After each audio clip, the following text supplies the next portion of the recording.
everyone. So I have Renu with me from the Vitasta Publishing Private Limited. A very warm welcome to you, Renu, to Hyderabad. Thank you, Uma. It is incredible. I've been hearing stories about all the participants and all the awardees. It is wonderful, and thank you for having us here. Thank you. So during our conversations, the best thing I liked about when you have talked about the books that you have published. Somewhere it gave me a feeler that your organization goes for books that actually there with the system. So that's a very unique and unique concept and unique cause. You want to share something about that? Well, I was, before starting this publishing house, I was a journalist. So I chose journalism perhaps because I belong to that era where we used to go by morality and nationalism and all of that. ऐसा लगता था सब कुछ बदल डालेंगे.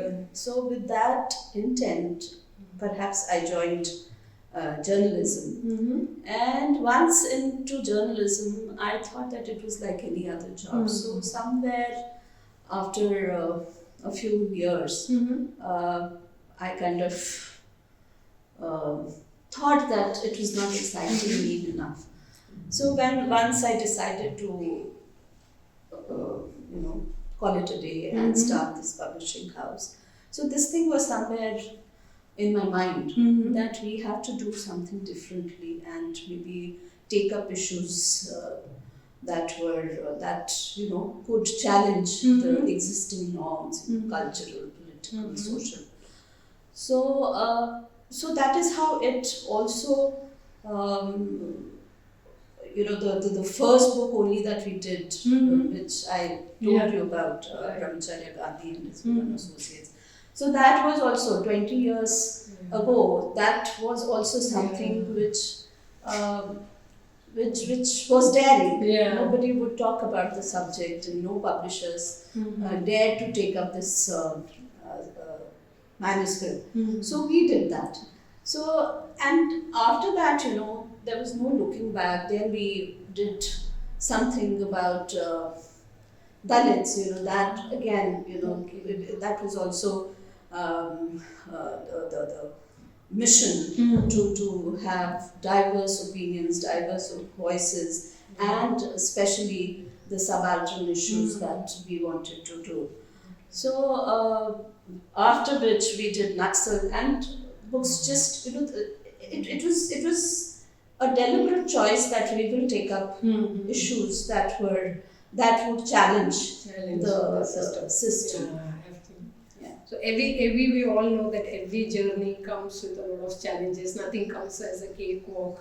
So, did you face any challenges during this journey, and how did you overcome that?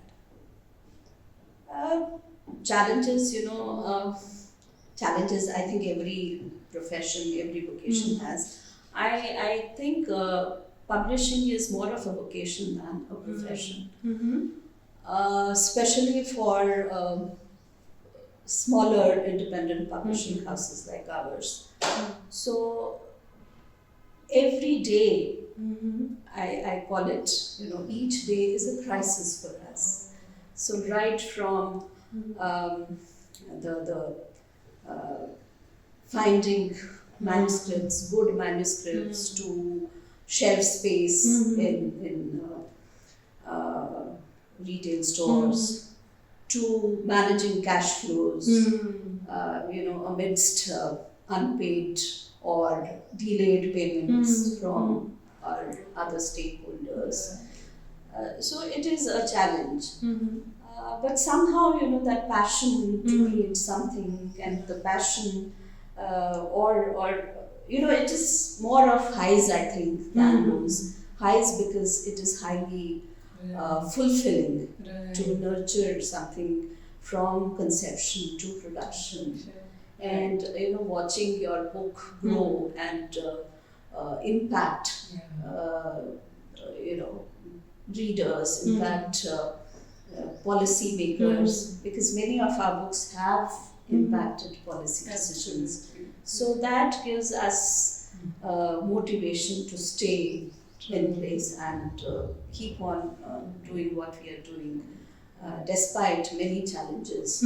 So also the biggest challenge that we have is we have to compete with the larger publishing houses. Absolutely. So every stage, whether it is getting a good manuscript, as I said, to finding space in retail stores. So it is, competing. This industry is very competitive. Right. So being there is itself a challenge, but then that fulfillment makes up for it. True. Coming to finding good manuscripts, as you talk about, we also know that you have given a lot of platform to, especially to these marginalized communities. Yeah. So, would you want to share something about that? It aligns with the mission statement that we have. Books that dare the system. I think it is the marginalized voices that actually challenge the system. So it comes easier to us to we feel excited when we come across something that talks about, say, Dalits, say, tribals, and we have done a lot of work in this area. Marginalized, also gender. So that is also marginalized. So we are heavily into gender also.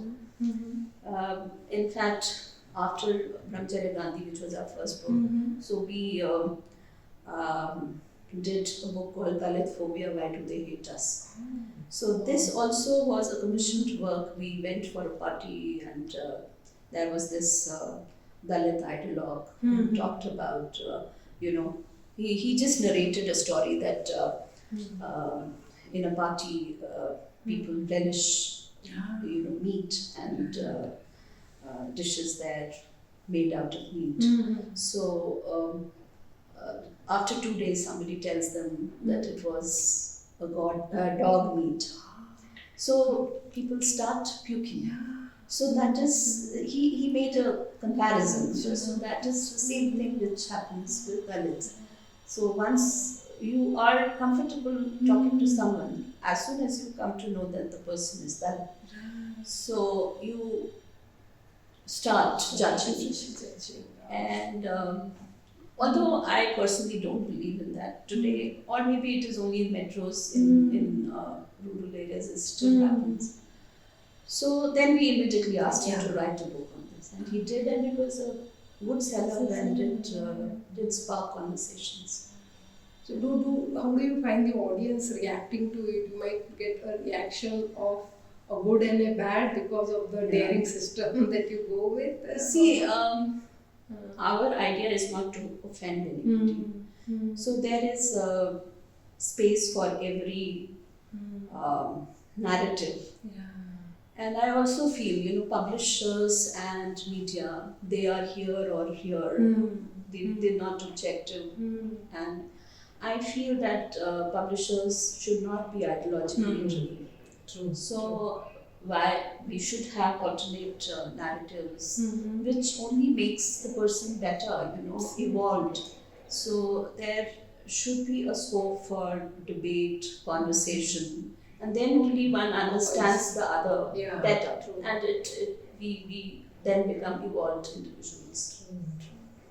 So idea is not to offend anybody. Yeah, absolutely. And we take care that everything that we produce is well referenced. Okay. How would you want to take this literature ahead? Because definitely this is a good landmark, that the way you're setting the platform, allowing different voice of opinions to be spoken about. How you see the future of the literature, how you see this publishing, more and more people come forward to set a platform for people to voice their opinion. Well, it looks scary with the onset of these gadgets in our hands. People hardly have any time for literature, but then I do really hope, and I really want the people in power, like governments, then like schools, like colleges, educational institutions, they go out of the way in inculcating reading habit.